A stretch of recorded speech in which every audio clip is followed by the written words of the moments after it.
రాష్ట్ర ముఖ్యమంత్రి రేవంత్ రెడ్డి గారు దేవుళ్ళ మీద ప్రమాణం చేస్తూ ఆయన మరొకసారి రాష్ట్ర ప్రజల్ని రైతాంగాన్ని మోసం చేయాలనే ప్రయత్నం చేస్తూ ఉన్నారు. ఎందుకంటే ఎన్నికల ముందు డిసెంబర్ 9వ తేదీనే 2 లక్షల రుణమాఫీ చేస్తామని, 6 గ్యారంటీలు అమలు చేస్తామని బాండ్ పేపర్ల మీద రాసిచ్చి ఈరోజు రాష్ట్ర ప్రజల్ని కాంగ్రెస్ పార్టీ మోసం చేసింది. మోసం చేసింది చాలక మరొకసారి పార్లమెంట్ ఎన్నికల్లో కూడా ప్రజల్ని మోసం చేయాలని ప్రయత్నం చేస్తూ ఉంది.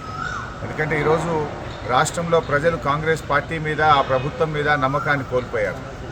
100 రోజుల్లో 6 గ్యారంటీలు అమలు చేస్తామని బాండ్ పేపర్ల మీద రాసిచ్చి ప్రజలకు ఇచ్చిన మాట తప్పింది కాంగ్రెస్ పార్టీ.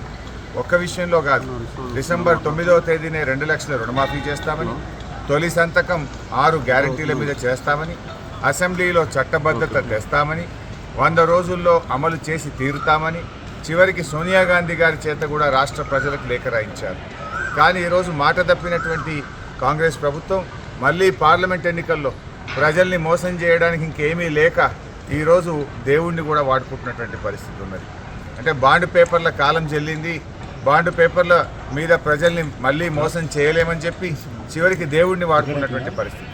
అందుకే ఈరోజు నేను ఒకటే సవాల్ చేస్తూ ఉన్నాను, మీరు దేవుడి మీద ప్రమాణం కాదు, నిజంగా మీరు ఆగస్టు 15వ తేదీలోగా 2 లక్షల రుణమాఫీ ప్రజలకు ఇచ్చిన ప్రకారంగా 6 గ్యారంటీలు 13 హామీలను మీరు బాండ్ పేపర్ల మీద రాసిచ్చారు.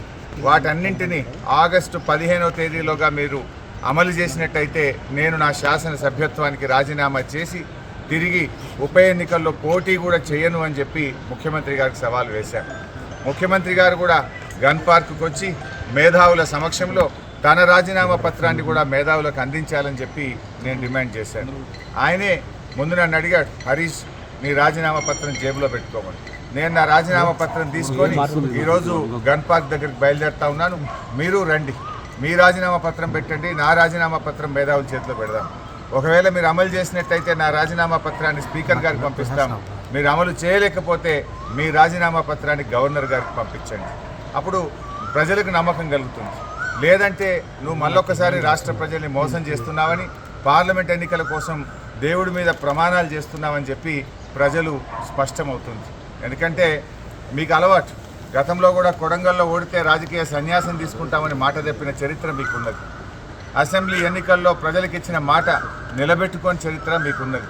ఇది మరొకసారి రాష్ట్ర ప్రజలు మోసపోవద్దనేదే నా ఉద్దేశం. ఎందుకంటే నా పదవి కంటే నిజంగా నువ్వు చేయాలని నేను కోరుకుంటున్నా, అమలు జరగాలనే నేను కోరుకుంటున్నా, ప్రజలకు మేలు జరగాలనే నేను కోరుకుంటున్నా. 5 ఏళ్ల నా ఎమ్మెల్యే పదవి కంటే ఈ రాష్ట్రంలోని కోట్ల మంది ప్రజలకు రుణమాఫీ జరగడం, అక్కా చెల్లెళ్లకు 2500 రూపాయలు మహాలక్ష్మి కింద అందడం, 42 లక్షల మంది ఆసరా పెన్షన్దారులకు డిసెంబర్లోనే 4000 రూపాయల పెన్షన్ ఇస్తాను నువ్వు చెప్పావు. ఆ 4000 రూపాయల పెన్షన్ అందితే అంతకంటే నాకు సంతోషం ఉండదు. ఎమ్మెల్యే పదవి కంటే కూడా రాష్ట్ర ప్రజలకు మేలు జరగడంలోనే నాకు ఆనందం ఉంది, నాకు సంతోషం ఉంది.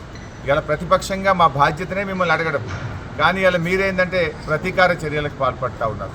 ప్రశ్నిస్తే ప్రతీకార చర్యలకు దిగుతూ ఉన్నారు, అక్రమ కేసులు పెడతా ఉన్నారు, ప్రతిపక్షం అనేది లేకుండా చేయాలని చూస్తూ ఉన్నారు. ఇలా రాష్ట్ర ప్రజలు మిమ్మల్ని అమలు చేయమని అధికార బాధ్యత మీకు ఇచ్చారు, మీరు అమలు చేయకపోతే ప్రశ్నించమని ప్రతిపక్ష బాధ్యత మాకిచ్చారు. ఇవాళ ప్రధాన ప్రతిపక్షంగా మీరు ఇచ్చిన మాట అమలు చేయాలని మిమ్మల్ని ప్రశ్నించడమే మా బాధ్యత.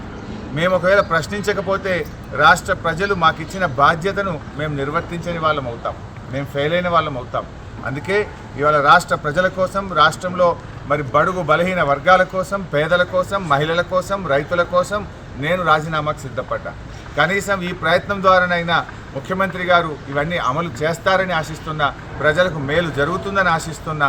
మరి నేను ఈరోజు ముఖ్యమంత్రి గారిని కూడా గన్ పార్క్ దగ్గరికి వచ్చి తన నిజాయితీ రుజువు చేసుకోవాలని